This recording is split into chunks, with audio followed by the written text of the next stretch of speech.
day 2 of our Victorian ride, and we left the Nebula Motel at Cooma for Omeo, and we took the Snowy Mountain Highway down Mount Brown to Condelo and then on to Wyndham. We're taking a bit of a diversion because Mount Brown is a lovely ride whether you go up it or down. Obviously up is better, but it's a lovely smooth ride going down and lots of twisties. There is a bit of road works, a stop-go lights at the moment, but that didn't really make any difference.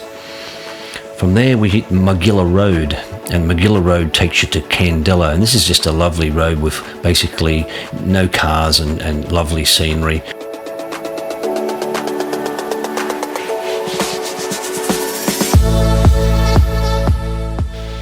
We ride on through Condelo and up on Myrtle Mountain Rd, and this is a great ride as well. It's got a really good surface for a back road, which is sort of got not much traffic on it at all. But as you get towards the top of Myrtle Mountain, the road winds with lovely sweepers, nice tight bends as well. It's just a great road to ride. Turning on Mount Darragh Road at Wyndham, we head up over Mount Darragh, which is just one of the greatest roads in New South Wales, and head to Bombala.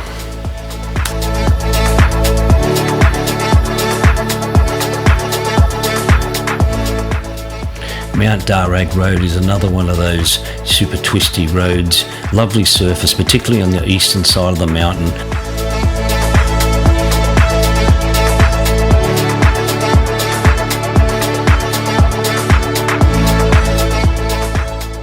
As you wind down the western side of Mount Darragh, the road opens up a little with more sweepers, and the surface isn't quite as good as it is on the eastern side. There are a few patchy corners, but nothing that's going to worry you at all.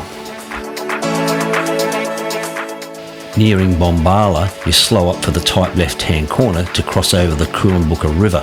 This is a bridge that's had some road work happening for, I think, a few years now.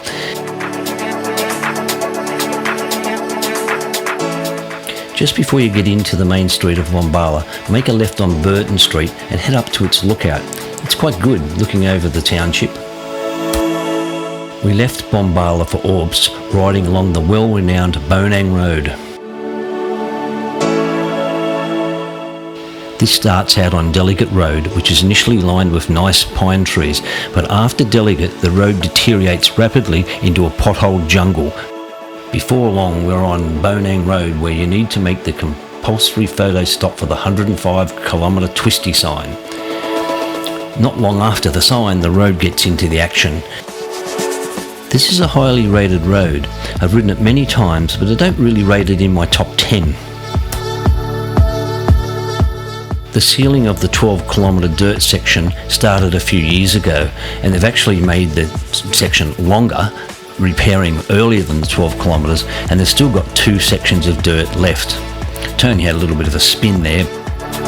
After the first super easy dirt section, there's a few kilometres that have been sealed, and that's 85 kilometres before Orbost, and then back to the dirt. And the second section is probably the harder of the two, and it goes for 3 or 4 kilometres. This section's still smooth and dusty, but it has a few extra bends on an incline.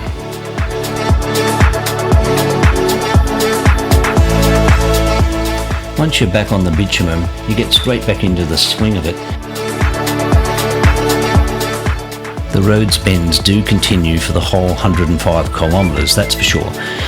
But the surface changes from all different materials, and it's patchy in areas, it's bumpy. It's a great ride, but it's just not up there with the best.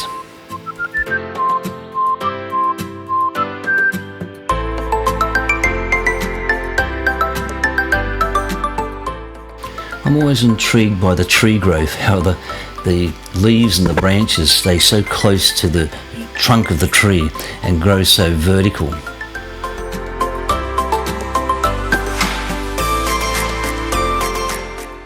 Because this road is used by logging trucks during the week, it gets some damage, and you'll notice that quite often there's patches, so I do think also it's been pretty well maintained.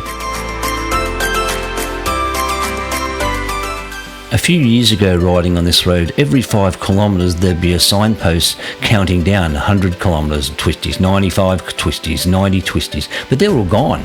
And now you get the occasional sign that lets you know how far you've got to Orbost.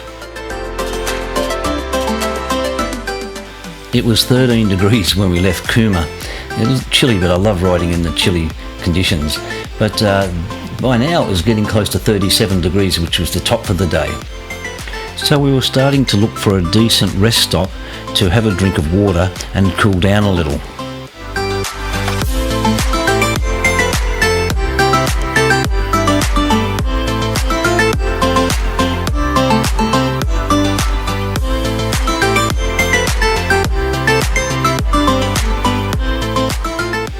So we pulled into this rest stop and then wandered down not too far to the creek, which had beautiful, clean, freezing cold water. This is a really good place to stop. We've got these Harley-Davidson hydration vests. You dunk them in the water and put them on and you'll be cool. Your body core will stay cool, that's for sure. After lunch at Orbost, we had headed to Bruthen for easily the worst part of the ride, and from there it was the Great Alpine Road to Omeo. By double bridges, this part of the Great Alpine Road is really great to ride. Beautiful sweepers, great surface, and it just keeps winding up and down. It's so enjoyable.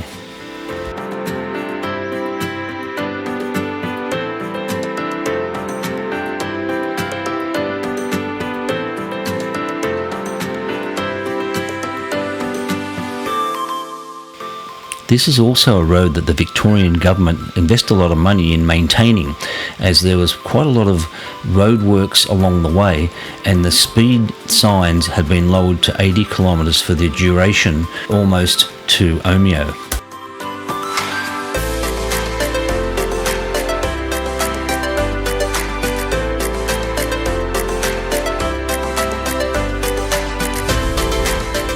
Again, it's the undulation of riding over a mountain up and down, and massive sweepers, just so good on this smooth, beautiful surface.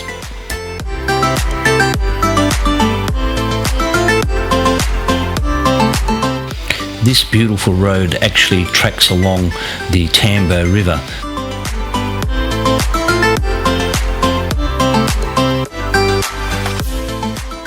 When the surface flattens, you start to see the Tambo River to your right, and the river actually follows the road, or the road follows the river for quite some kilometres.